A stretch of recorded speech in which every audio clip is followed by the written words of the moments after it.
ప్రతి ఇంటి దగ్గరికి వెళ్ళి మరి నీకు 15,000 నీకు 15,000 నీకు 15,000 అని చెప్పేంత డీప్ అవగాహన ఉన్నటువంటి నిమ్మల రామానాయుడు ఇరిగేషన్ మంత్రిగా ఉన్నారు.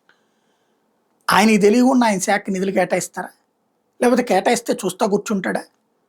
తప్పేదన్నా జరిగితేనేమో అధికారులది, మంచి జరిగితేనేమో ప్రభుత్వాన్ని.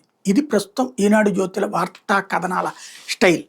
శ్రీశైలానికి సంబంధించి 2025-26 ఆర్థిక సంవత్సరం బడ్జెట్ ప్రతిపాదన సమయంలో రాష్ట్ర జలవనరుల శాఖ అధికారులు శ్రీశైలం ప్రాజెక్టుకు 250 కోట్లు కావాలని పట్టుబట్టారు. మిగిలిన వాటికి ఇవ్వకపోయినా పర్లేదు, శ్రీశైలం అత్యవసరమని వివరించారు. అయినా బడ్జెట్లో శ్రీశైలం పనులకు 2.5 కోట్లే కేటాయించారు. విచిత్రం ఏంటంటే అంతగా ఉపయోగపడిన పోలవరం ఎత్తిపోతలకి 100 కోట్లు కేటాయించారు. ప్రభుత్వం అసలు ఆ పథకాన్ని ఆపేయాలని కూడా నిర్ణయించింది.